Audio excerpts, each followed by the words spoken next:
시험 앞에 견고함, 시험 앞에 견고함 이란 제목으로 함께 말씀을 나누려고 합니다.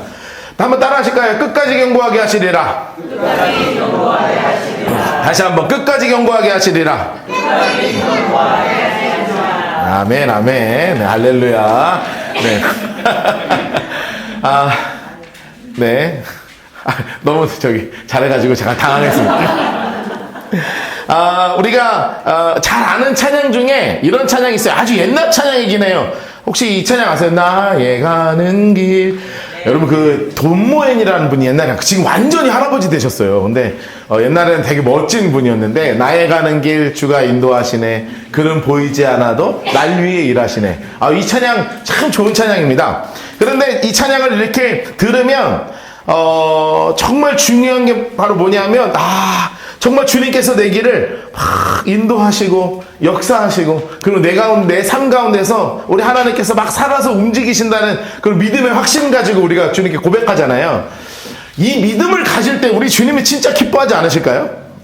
내 가는 길 또한 하나님께서 지금 인도하고 계시고 보이지 않아도 지금도 날 위해 성실하게 일하시는 하나님이라는 믿음을 가지면 하나님 앞에서 너무나 정말 귀한 고백이 돼서 우리가 저 영원한 천국 가면 주님이 진짜 기뻐하실 것 같아요. 이 고백을 들으면.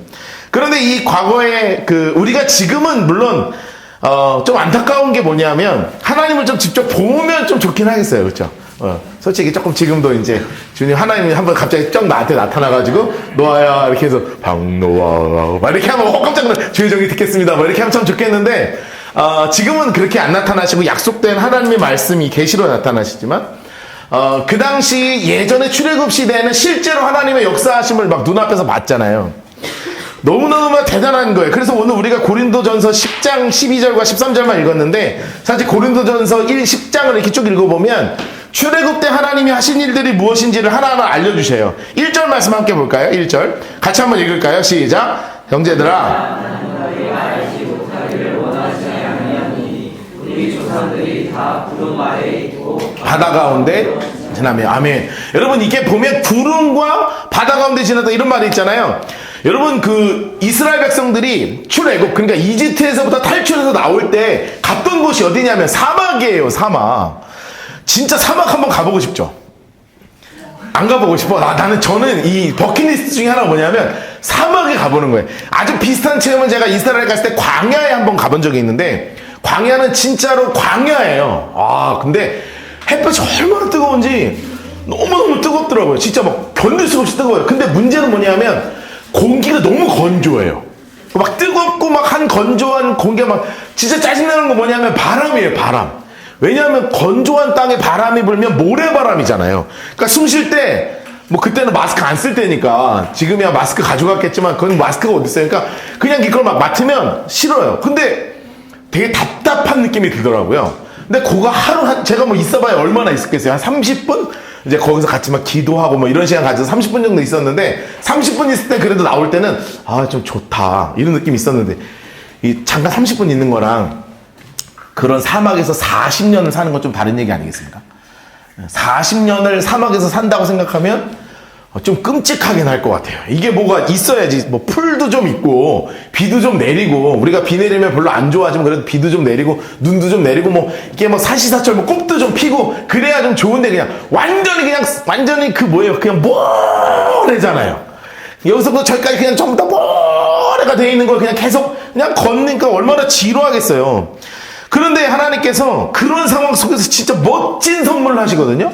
이스라엘이 이제 딱 성막이 딱 있는데 그 성막에서 뭐가 쫙 피어오르기 시작하냐면 구름 기둥이 쫙 피어오르기 시작하는 거예요. 그래서 이스라엘이 걷는 그 모양의 햇빛을 완전하게 가릴 수 있는 낮에는 구름 기둥을 완전하게 만드신 거죠. 너무 시원할 것 같아요. 너무나 더운데 아주 시원한 햇빛 가려져 있는 상황 가운데서 있으면 너무 시원하죠. 사실은 우리가 여름이 되면 이런 구름 기둥을 우리가 늘 경험합니다. 잘 몰라서 그렇죠. 신호등마다 서 있는 햇볕을 잠깐 피해 가세요. 요즘 시대가 좋아져가지고 그늘 막 다 세워놓죠. 이따만한 우산 세워놓잖아요. 진짜 더운데 거기 밑에 딱 들어가면 진짜 살만해요. 진짜 살만하다니까요. 딱 그런 상황 가운데 있는 것이 바로 구름 기둥이었습니다. 그리고 또 하나님이 진짜 주신 게 뭐였냐면 불 기둥을 주셨죠. 저는 조금 공감하지 못하는데 저희 가족들은 추위를 많이 타는 가족들이 있어요. 그래서 좀 정말 놀라운 인간이 만든 가장 놀라운 발명품 중에 하나가 저는 뭐라고 생각하냐면 전기장판을 듀얼로 조종할 수 있게 한 거예요. 아주 훌륭한 발명품이라고 할 수 있습니다. 둘이 잘 때 나는 아예 꺼놓고 자고 저희 아내는 최고 온도로 하고 자거든요. 나는 그거를 키기만 해도 더워서 잠을 잘 수가 없어요. 근데 그것만 혼자 깔 수 없으니까 두 개를 같이 까는데 이쪽은 아주 뜨끈하게 해놓고 여긴 아주 시원하게 해놓으면 세상 저는 너무 편하게 자고 여기도 편하게 자고. 만약에 옛날처럼 그냥 둘 다 뜨끈했어 봐요.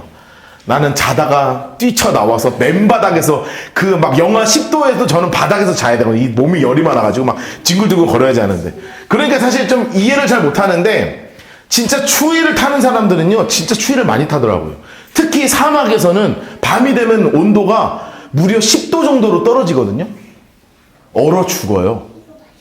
우리는 10도면 왜 얼어 죽나 싶지만 10도 정도 되면 사람이 진짜 얼어 죽기 시작합니다. 그런데 그 불기둥이 갑자기 뭘로 바뀌는 거예요? 아니, 구름 기둥이 뭘로 바뀌는 거예요? 불기둥으로 막 확 바뀌잖아요. 나는 꼭 보고 싶은 장면 중에 하나가 그 구름 기둥이 불기둥으로 바뀌는 장면이거든요. 어떻게 바뀌지 너무 궁금하지 않습니까? 갑자기 구름 기둥이 이렇게 쑥 들어갔다가 불이 이렇게 올라오는지, 아니면 구름 기둥이 갑자기 빨갛게 이렇게 막 열선이 올라가는지, 하여튼 나는 궁금해. 하여튼 너무 궁금한 게 많아요. 하여튼 뭐 어떻게든 막 바뀔 거 아니에요. 그러면 정말 막 따뜻하게 잘 때도 히터를 틀는지 않는데 이스라엘 진영 전체가 아주 하나님이 주시는 따뜻함으로 쫙 덮였을 거란 말이에요. 게다가 이 구름 기둥과 불 기둥이 감사한 게 뭐냐면 단순히 우리를 보호하시는 의미가 아니라 우리를 인도하시는 의미가 있거든요. 출애굽기 13장 말씀 보면 이렇게 써 있습니다. 여호와께서 그들 앞에서 가시면 낮에는 구름 기둥으로 그들을 인도하시고 밤에는 불 기둥으로 그들에게 비추사 낮이나 밤이나 진행하게 하시니 낮에는 구름 기둥 밤에는 불 기둥이 백성 앞에서 떠나지 아니하니라. 여러분, 제가 출애굽기에서 제일 좋아하는 말씀 중에 하나가 바로 이것입니다. 하나님께서 구름 기둥과 불 기둥으로 우리 곁에서 떠나지 아니하시고 우리를 인도하신다는 거예요. 여러분, 사랑하는 우리 라이트하우스 포항 예배 오신 모든 성도님들, 하나님께서 여러분들의 길을 지금도 인도하고 계신다는 사실을 잊지 않으시기를 주님으로 축복합니다. 여러분, 이거 붙잡고 사는 거예요. 너무 좋잖아요. 이런 혼탁한 시대 가운데 하나님께서 내 인생을 책임지시고 나를 붙잡아 주신다는 뜻이거든요. 여러분, 그 하나님의 구름 기둥과 불 기둥의 은혜가 정말 우리의 삶에 가득하기를 주님으로 축복합니다. 정말 그랬으면 좋겠어요. 그런데 계속 읽다 보면, 고린도전서 읽다 보면 어떤 말씀이 있냐면 3절과 4절 말씀이 이런 말씀 써 있어요. 다 같은 신령한 음식을 먹으며 또 다 같은 신령한 음료를 마셨으니 이는 그들을 따르는 신령한 반석으로부터 마셨음에 그 반석은 곧 그리스도라. 여러분, 이게 말씀을 이렇게 하나하나 찾아보면 신령한 음식이 뭐를 이야기하는 거냐면, 따라합시다. 만나와 매출하기. 이 은혜가 있는 거잖아요. 농사를 지을 수도 없고, 여러분, 양이야 몇 마리 갖고 나왔겠습니까? 그 양을 한 마리 잡으면 얼마나 먹겠어요, 한 가족이. 우리 가족 생각해 보세요. 지금 저희 5이 양 한 마리 가지고 며칠 먹겠습니까? 아침 먹어야죠, 점심 먹어야죠, 저녁 먹어야죠. 뭐 저는 살이 많이 빠지겠죠? 애들이 막 양 다리 하나씩 잡고 뜯기 시작하면, 그러면 이게 양이 막 무한정 새끼를 쳐야 되는데 그게 안 되잖아요. 그러니까 이걸 잡아먹을 수도 없는 거란 말이에요. 그러니 하나님께서 무엇을 허락하시기 시작하냐면 만나를 쫙 펼쳐서 쫙 해주시는 거예요. 이 만나는 의미하는 게 너무나 귀한 게 뭐냐면 딱 알맞는 은혜를 의미하는 것입니다. 하나님께서 만나는 그날 먹을 것만 거두러 가셨거든요. 여러분, 하나님께서 우리의 삶에 이런 은혜를 베풀어 주시는 줄로 믿습니다. 여러분, 제가 부교육자 생활을 하면 어려운 경우들이 참 많아요. 특히 경제적으로 좀 어려울 때가 참 많은데, 특히 언제가 제일 힘드냐면 월말이 제일 힘들어. 그때 이제 예전에 사역하던 교회는 늘 어떻게 했냐면 주로 주거든요. 주로 줘요. 그러면 뭐가 제일 힘드냐면 월에는 5주 있는 데가 있잖아요. 그러니까 날짜로 이제 사례비가 나오면 그 날에 맞춰서 사면 30일씩 살 수 있는데, 그게 아니라 주로 준단 말이에요. 그러면은 어떤 주는 5주인 주는 같은 사례비로 한 주를 더 살아야 되는 상황이 돼요. 그래서 그거 좀 바꿔달라고 그렇게 얘기했는데 안 바꿔주더라고. 뭐 자기들은 필요 없다면서 뭐 이렇게 막 그래 하여튼 나는 필요한데, 그래가지고 안 바꿔줘서 되게 속이 상했는데, 그렇게 되면 뭐가 힘드냐면 진짜로 생활비가 딱 떨어진 상황이 되잖아요. 그럼 이제 저희 아내가 정말 슬퍼하는 상황이 옵니다. 그럼 저희 아내는 진짜 과일을 사랑하는 여자거든요. 근데 냉장고에 과일을 이제 다 싹싹 긁어 먹으면 이제 남은 과일 하나까지 다 먹으면 그 과일을 못 먹는 상황이 되니까 하루는 그때 이제 그 과일 때문이 아니라 상황이 서글프잖아요. 그래서 하루는 막 울더라고요. 과일 먹고 싶다고. 근데 이게 무슨 임신한 여자여서 그런 게 아니라 그냥 너무 서글퍼서 그런 거예요. 그래서 그때 뭐가 먹고 싶었냐? 포도가 먹고 싶었어요. 포도가. 아, 저 포도 하나. 근데 저도 너무 속상한 게 뭐냐면 사주면 되는데 나 그 주머니가 그 주머니라. 그러니까 포도를 가서 10,000원짜리 하나를 결제를 못 해주는 거예요. 그래갖고 다음 주에 사례 나오니까 우리 그때 먹자. 뭐 그렇게 하고 막 서로 막 가슴 아파하고 뭐 어떻게 좀 그런 날이 있어서 되게 슬펐어. 근데 그 다음날 제가 어디 신방을 갔는데 그 남자 집사님 댁에 신방을 갔어요. 이제 혼자 대신 남자 집사님 댁에 신방을 갔는데 여러분 하나님께서 어떤 만나를 보내셨을까요? 포도의 만나를 허락하셨어. 많이도 아니야. 포도 2송이 들은 거, 거봉 2송이 들은 거. 그 또 하나님이 우리가 거봉 먹고 싶은지 어떻게 알았는지 거봉 2송이 들은 거 요만한 상자 하나를 그냥 목사님 오셔서 감사하다고 그 상자를 딱 들고 주시는데 야 이게 저에게 뭐로 미쳐졌냐면 완전한 만난 거라. 여러분 제가 집에 그날 행복하게 들어갔어요? 안 들어갔어요? 여보! 막 아내한테 막 하나님 막 까마귀 주신다 하면서 막 만나다 가고 막 아내들 막 너무너무 감사하니까 서로 붙잡고 포도 붙잡고 울어봤어요? 포도 붙잡고 울어봤어요? 안 울어봤죠? 몰라서 그래. 그러니까 하필이면 이게 포도 붙잡고 막 하나님 막 감격하고 감사하는 거예요. 여러분 하나님께서 정말로 이렇게 만나로 우리의 삶을 완전하게 착 채워주시는 은혜가 바로 만나와 같은 은혜예요. 그런데 또한 하나님이 만나 같은 은혜만 주시는 게 아니라 때로는 어떤 은혜를 주시냐면 메추리 같은 은혜를 또 허락하신다고요. 여러분 이게 만나는 딱 떨어지는 은혜잖아요. 근데 메추리는 어떤 은혜냐면 넘치는 은혜입니다. 자, 성경을 한번 읽어보면 얼마나 넘쳤는지 알 수 있습니다. 자, 민수기 11장 31절 말씀이에요. 같이 한번 읽어볼까요? 시작. 바람이 여호와에게서부터 나와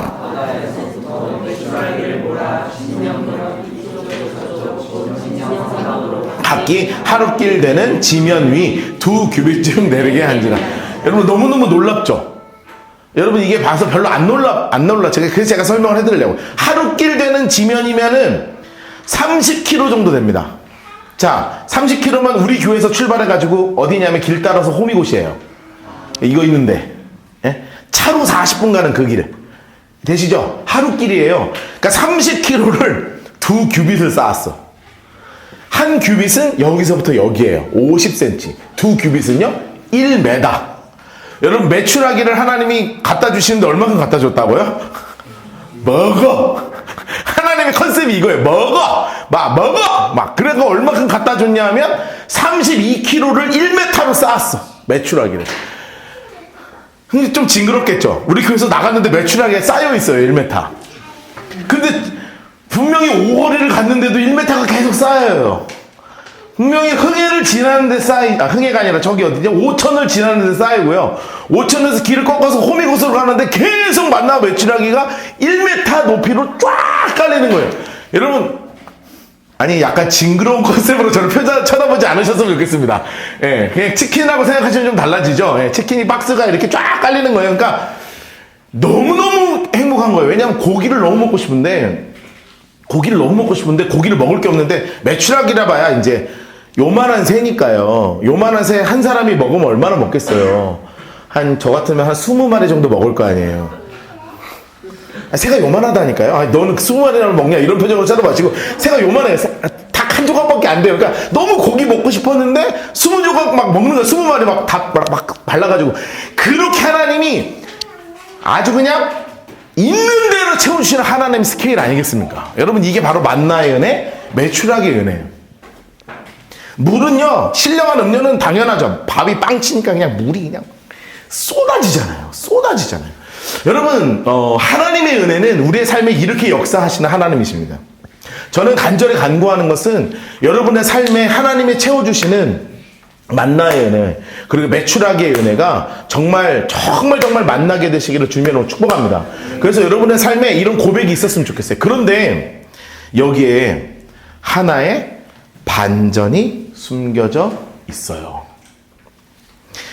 본인들이 생각해도 이스라엘 백성들이 생각해도 말도 안 되는 정말 말도 안 되는 일들이 삶에서 막 펼쳐지는데요. 이들이 어떻게 바뀌는 줄 아세요? 5절 말씀과 9절과 10절 말씀을 보면 정말 말도 안 되는 반전이 숨겨져 있습니다. 자, 5절 말씀 한번 읽어볼까요? 시작. 그러나 하나님이 기뻐하지 아니하셨으므로 그들이 광야에서 멸망을 받았느니라. 자, 그들의 다수를 하나님이 어떻게 하셨대요? 기뻐하지 않았대요. 왜 기뻐하지 않았냐? 9절 보세요. 그들 가운데 어떤 사람이 주를 어떻게 했대요? 시험했대요. 뱀에게 멸망하였으니 우리는 그들과 같이 시험하지 말자. 또 그들 가운데 어떤 사람은 하나님께 어떻게 했대요? 원망했대요. 그래서 원망한 마음을 가지고 그 멸망하신 자들에게 멸망하였나니 너희는 그들과 같이 원망하지 말아라. 여러분, 하나님이 이런 놀라운 일을 베푸셨는데 감사하고 감격하고 살아야 하는데 우리의 삶이요 어떤 일이 벌어지냐 하면 또 만나야? 또 만나야? 하나님 결국 주는 게 꼴랑 또 만나예요? 또 매출하기예요? 또 물이에요? 이거밖에 안 되는 거예요. 여러분, 민수기 말씀을 보면 진짜 충격적인 말이 써 있습니다. 제가 이거를 읽다가 진짜 너무 충격받았던 적이 있었어요. 이제 제가 어릴 때 성경을 읽다가 이스라엘 백성이 이렇게 얘기하는데 너무 충격이더라고요. 같이 한번 읽어볼까요? 시작. 백성이 하나님과 모세를 향하여 원망하되 어찌하여 우리를 애굽에서 인도하여 내어 이 광야에서 죽게 하냐. 이곳에는 먹을 것도 없고 물도 없도다. 우리 마음이 이 하찮은 음식을 싫어하노라. 여러분, 이 하찮은 음식이 뭔지 아십니까? 이게 만나 메추라기예요. 모세한테 만나 메추라기 긁어 모아서 집어 던지는 거예요. 우리가 그지예요? 에? 언제까지 만나고 언제까지 메추라기 줄 거예요? 우리 차라리 왜 애굽에서 우리를 데리고 나온 거예요? 그리고 나서 하나님한테 뭐라 그러는 줄 아세요? 이 하찮은 음식이라는 거예요. 여러분, 이것이 우리의 신앙에서 정말로 언제나 다가올 수 있는 말이라는 것을 꼭 기억하셔야 돼요. 여러분, 우리는 때로는 살아갈 때 어떤 걸로 살아가냐 하면 과거에 내 삶에 주셨던 은혜가 내 삶의 주요 주제가 돼서 살아가는 사람들이 있어요. 과거에 내 삶에 하나님이 이런 은혜를 주셨지. 맞아. 하나님이 내 삶에 과거에 만나를 허락하신 적이 있고, 과거에 내 삶에 반석에 물을 허락하신 적이 있고, 과거에 내 삶에 구름기둥과 불기둥으로 인도하신 적이 있지. 과거에 그런 하나님으로 멈춰있는 사람들이 있단 말이에요. 근데 제가 몇 주 전에 어떤 목사님의 설교를 듣는데 그 목사님의 설교 중에 딱 이 한마디가 내 가슴속에 확 박힌 말이 있었어요. 한번 따라 하실까요? 말씀의 현재성. 다시 한번. 말씀의 현재성. 여러분, 제가 이 말씀의 현재성이라는 단어가 제 가슴속에 탁 박히더라고요. 이게 뭐냐면 과거에 내 삶에 있었던 하나님의 역사에 사로잡혀 사는 것이 아니라 지금도 내 삶에서 역사하시는 이 하나님의 말씀을 붙잡고 말씀이 내 삶의 현재가 되는 삶을 살아갈 때 하나님이 내 삶에서 새로운 역사와 새로운 은혜를 준비하신 것을 만나게 된다는 것입니다. 여러분, 과거에 내 삶에는 수없는 은혜가 있었죠. 라이트하우스 무브먼트가 생겨지고 라이트하우스 포항이 생기고 우리가 예배처소에 들어오고 여러분들이 교회 모이고 이 모든 과거에 있었던 은혜가 과거에 머무르면, 과거에 있으면 이 교회는 그냥 멈춰서 있는 거잖아요. 그러나 우리가 늘 하나님의 말씀의 앞에 내 현재가 서 있을 때 말씀의 현재성이 나를 붙잡아 내 삶에서 새롭게 만드시는 새로운 은혜를 만나게 되는 줄로 믿습니다. 여러분, 그래서 라이트하우스 무브먼트에 있으면서 제가 늘 기억하는 말이 하나 있습니다. 따라합시다. 하나님, 내 삶 속에 새로운 은혜를 허락하여 주시옵소서. 여러분, 이 은혜가 여러분의 삶 가운데 가득하기를 주님으로 축복합니다. 시편 51편 10절에 이런 고백을 하고 있습니다. 하나님이여, 내 속에 정한 마음을 창조하시고 내 안에 정직한 영을 새롭게 하소서. 여러분, 이 기도가 우리의 기도 되기를 주님의 이름으로 축복합니다. 하나님, 내 안에 정직한 영을 새롭게 하여 주셔서 내 삶 속에서 새로운 하나님의 임재를, 내 삶 속에서 새로운 하나님의 현재를, 내 삶 속에서 새롭게 역사하시는 하나님의 은혜를 누리게 하여 주시옵소서. 과거의 만나가 하찮은 음식 되는 사람 되지 않게 하시고 나에게 주어주신 이 만나가 늘 새로운 은혜로 다가오는 믿음의 사람 되게 해달라고 하나님께 기도하면서 말씀의 현재성 앞에서 우리가 정말 서야 되는 거예요. 그러면 하나님이 나에게 허락해 주시는 게 생긴단 말이에요. 여러분 고린도전서 오늘 우리가 읽은 10장 12절 13절 말씀 보니까 12절 말씀이 바로 이 뜻입니다. 그런즉 선줄로 생각하는 자는 넘어질까 조심하라. 여러분 이스라엘 백성들이 쓴 걸로 착각했죠. 그런데 결국 어떻게 됐습니까? 넘어졌잖아요. 어떻게 하나님한테 만나 매출하게 들면서 이따위 하찮은 음식을 내 앞에 갖다 드리. 여러분 엄마 아빠한테 이런 말 해본 적 있어요? 엄마가 해준 그 음식 된장찌개를 보면서 이 하찮은 찌개 따위를 내 앞에 갖다 놓는다 막 이런 얘기 하면 그대로 죽어야죠. 그거는 죽어야 되는 거예요. 너 일로 와. 내가 지금 욕을 할 수 없어서 그렇지. 너 일로 와. 너 지금 하찮? 너 지금부터 먹지 마. 그냥 같이 집어 던져. 여러분 하나님이요 이런 상황 가운데서 주시는 거예요. 그런데 우리가 기억해야 되는 것은 사탄은 이런 식으로 우리를 넘어뜨리려고 하는 거예요. 그게 바로 13절에 이렇게 나오죠. 사람이 감당할 시험밖에는 너희가 당한 것이 없다. 여러분 늘 사탄이요 우리에게 무엇을 주냐면 시험을 주는 거예요. 여러분 시험이 템테이션이라는 거예요. 그러니까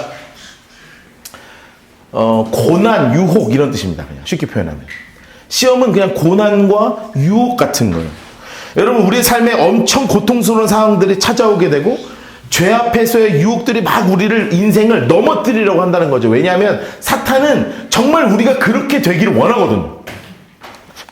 하나님이 나에게 주셨던 이 만나가 이 사탄이 주는 시험을 딱 만나뜨렸을 때 예전에는 은혜가 충만할 땐 이것이 나에게 엄청난 만나로 다가오지만 사탄이 나를 시험하면 이 만나가 진짜 하찮은 걸로 바뀌어버리게 만드는 겁니다. 이것이 바로 시험이에요. 이것이 바로 고난이에요. 이것이 바로 유혹이에요. 정말 유혹과 고난이 우리의 삶을 찾아온단 말이에요. 여러분 때로 진짜 고난스러울 때가 있잖아요. 고난이 막 날 찾아올 때가 있잖아요. 이렇게 힘들어도 되나 싶을 때가 있잖아요. 여러분 죄 앞에 유혹에 넘어질 때 있잖아요. 여러분 그런 상황 속에서 우리의 믿음이 말씀의 현재성 앞에 딱 서야 이것을 이겨내고 피할 수 있는 믿음의 사람으로 우리가 견고하게 서게 되는 거예요. 여러분 우리가 알고 있는 가장 큰 고난의 상징이 바로 누구냐 하면 욥입니다. 욥. 우리가 고난주간이 4월 첫째 주인데 그때 아직 뭐 최종 결정은 안 내렸는데 아마 제가 지금 욥기를 한 절 한 절 좀 읽을까 생각을 하고 있거든요. 너무 재밌습니다. 욥기 읽으면서 제가 깜짝 놀랐어요. 어제 제가 38장부터 하나님이 딱 등장하시는데 하나님 막 대단해. 너무 그 연관성이요 너무 재밌는 거예요. 난 이거 진짜 여러분하고 나누고 싶을 정도 너무너무 재밌어. 막 욥기 재밌게 읽어봤어요? 욥기 되게 재미없잖아요, 그렇죠? 근데 욥기 너무너무 스펙타클하고 막 너무너무 재밌고 지금 이번 주 제가 엘리후를 계속 묵상하는데 얘 진짜 쓰레기 중에 쓰레기 너무 이상한 애 막 나와 있어 막. 그리고 하나님이 창조주 하나님이 우리 안에 막 등장하는데 제가 그 욥기를 읽으면서 엘리바스, 빌닷, 소발 이 사람이 욥을 엄청나게 공격하거든요.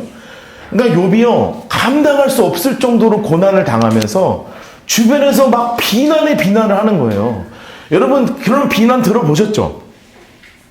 누군가 여러분 비난하는 순간 있는 것 여러분 너무 훌륭해가지고 누구도 여러분 한 명도 여러분 비난한 적이 없으시구나. 저 비난당한 적이 많아요. 저는 이유도 없이 저를 비난하는 사람들이 있더라고요. 나를 막 오해해가지고 막 비난하고 세상 날 나쁜 사람 막 만들고 그런 적이 있어요. 정말 힘들고 어려워요. 욥이요 진짜 죽고 싶었습니다. 성경에 그렇게 써있어요. 하나님 나 진짜 차라리 그냥 죽는 게 낫겠다. 내가 차라리 죽는 게 낫겠다. 이렇게 써있습니다. 그런데 그런 고백을 하다가 어느 순간 욥이요 이 말을 딱 던지는 거예요. 욥기 23장 10절 말씀입니다. 같이 한번 읽을까요? 시작. 그러나 내가 가는 길을 그가 아시나니 그가 나를 단련하신 후에 내가 순금같이 되어 나오리라. 여러분 나중에 우리가 읽을 텐데 이게 어느 타이밍인지가 진짜 중요한데요. 우리 이 고백 너무 잘 알잖아요, 그렇죠? 근데 그 맨 첫 단어가 뭐예요? 그러나예요. 그 앞에 욥이요 너무 고통스럽다고 하나님 고백해요. 하나님 나 진짜 죽고 싶어요. 난 너무 힘들어요. 그러나 안다는 거예요. 내게 지금 찾아오는 이 유혹이, 나에게 찾아온 이 고난이 그냥 그냥 단순히 아무 의미 없는 고난이 아니라 나를 그냥 지옥과 같은 곳에 끌어내리는 고난이 아니라 이 고난을 통해서 이 시험을 통해서 하나님이 나를 지금 막 두드리고 계신다는 거예요. 여러분 아시죠? 대장간에서 금을 재련하는 순간은요 그냥 단순하게 그냥 하는 게 아니에요. 뜨거운 용광로에 집어넣어서 더러운 불순물들을 다 끄집어내는 것을 재련한다는 거, 단련한다고 하는 거예요. 그리고 나서 정말 그 뜨거운 금덩어리를 차가운 물에 집어넣는 거예요. 여러분 얼마나 금이 고통스럽겠습니까? 여러분 금이 얼마나 고통스럽겠어요. 여러분 목욕탕 가서 뜨거운 물에 들어갔다가 냉탕만 들어가도 온몸이 찌릿찌릿한데요. 여러분 이 금이 수천도 되는 이 뜨거운 곳에 있다가 망치로 나를 막 두드리더니 진짜 차가운 물에 나를 집어넣는 거예요. 막 연기가 치 올라오는 상황 가운데 나를 집어넣는 거예요. 그런데 너무 놀라운 건 뭔지 아세요? 그 과정을 거치면 가장 순전한 상태로 바뀌게 된다는 겁니다. 여러분 이것이 시험이고 이것이 고난이고 여러분 이것이 우리의 삶에 반드시 있어야 할 것이라는 거예요. 하나님이요 나를 가장 잘 아신다는 고백이 욥이 하는 거잖아요. 여러분 아까 우리가 고린도전서를 읽었지만 시험이 우리를 찾아와요. 이스라엘도 찾아왔어요. 여러분의 삶에서 여러분의 삶 속에서도 시험이 찾아와요. 가슴에 고통스러움이 오고 막 상황이 나를 너무나 고통스럽게 하는 일들이 와요. 이해가 되지 않을 때도 와요. 삶의 현장에서는 어마어마한 일들이 우리에게 옵니다. 그러나 그때 우리가 붙잡아야 되는 것이 뭐냐 하면 과거의 은혜가 아니라 말씀의 현재성을 붙잡고 살아야 하는 것인 줄로 믿습니다. 내 삶에 하나님의 말씀이 현실이 되는 삶을 살아야 돼요. 말씀 붙잡고 사세요. 성경 읽으면서 사시란 말이에요. 말씀을 내 삶에서 꽉 붙잡고 이 말씀 속에서 역사하신 하나님이 말씀이 내 안에 거울처럼 비추어져서 하나님이 나를 무엇을 위하여 재련하시는가, 나를 왜 단련하시는가를 말씀을 통해서 나를 비춰보자고. 말씀을 통해서 나에게 말씀하실 거예요. 너가 이렇게 고통당하는 이유가, 너에게 이 고난이 필요한 이유가, 너에게 유혹이 차지한 이유가 분명히 하게 있다는 것을 나에게 말씀을 통하여 보여주실 거예요. 저희 다음 세대들 저희가 매일 한 장씩 성경을 읽게 하고 있거든요. 한 장씩. 물론 매일 읽는 것 같지는 않습니다만 몰아서 읽기는 있습니다. 근데 일주일에 7장이거든요. 그런데 제가 이거를 왜 하기로 마음을 먹었냐면 교회에 많은 교육들이 있어요. 교회에 많은 교육들이 있습니다. 그런데 제 생각에는 제일 좋은 딱 하나가 있다면 그냥 성경을 읽는 거예요. 여러분 이것만큼 중요한 게 없어요. 제가 신앙생활 저도 오래 해보고 교회 교육 많이 해봤거든요. 제가 큰 교회에 있을 때 교육 전체 디렉터 하면서 교회 교육 막 많이 시도해봤습니다. 근데 결국 남은 게 뭐였냐면 아이들이 말씀을 읽은 거예요. 딱 하나 뭐 할 거예요 하면 제 결론은 하나밖에 없었습니다. 하나님의 말씀을 읽는 거예요. 말씀의 현재성이 내 앞에 있어야 과거의 은혜에 사로잡히지 아니하고 현재의 고난에 지지 아니하고 앞으로 주실 은혜를 만나게 되거든요. 여러분 이 놀라운 은혜가 여러분의 삶 가운데 넘치게 되기를 주님의 이름으로 축복합니다. 하나님은 지금도 우리를 붙잡아 주시는 하나님이신 줄로 믿습니다. 하나님은 지금도 내 삶 가운데서 역사하시는 하나님이신 줄로 믿습니다. 과거에 그냥 끝나는 하나님의 은혜가 아니라 지금도 내 삶에 일하고 계시는 하나님은 앞으로도 놀라운 은혜를 우리에게 만나게 해주실 하나님인 줄로 믿습니다. 여러분 이 은혜를 붙잡고 살아가는 여러분 되시기를 주님의 이름으로 축복합니다. 시험은 찾아옵니다. 그런데 시험은 단순한 시험이 아닙니다. 여러분 때로는 이 시험이요, 이 고통이요, 의미 없는 고통이 될 때가 있어요. 언제 의미 없는 고통이 되는 줄 아세요? 이 고통을 말씀 앞에 비춰보지 않으면 그냥 아픔과 상처로만 남아요. 그래서 이것이 내 안에서 쓴뿌리가 되어서 내가 신앙 가운데 설 때 제대로 서지 못하게 하는 쓴뿌리가 될 때가 있단 말이에요. 이것이 막 나를 치고 올라와서 하나님의 살아계심을 고백하지 못하게 하는 쓴뿌리로 바뀌는 경우 또한 있어요. 그런데 말씀의 현재성 가운데 있으면 이 고난이 쓴뿌리가 되는 것이 아니라 하나님의 단련으로 바뀌게 된다는 거예요. 여러분 그 놀라운 은혜를 누리며 여러분의 삶 가운데 새롭게 하실 하나님의 은혜를 구하며 진짜 믿음으로 서는 여러분 되시기를 주님의 이름으로 축복합니다. 시험이 다가올 수 있습니다. 그 앞에 나의 가는 길 주가 인도하신다는 놀라운 믿음 가지고 탁 견고하게 서는 여러분들 되시기를 주님의 이름으로 축복합니다. 우리 함께 기도하면서 나가도록 하겠습니다.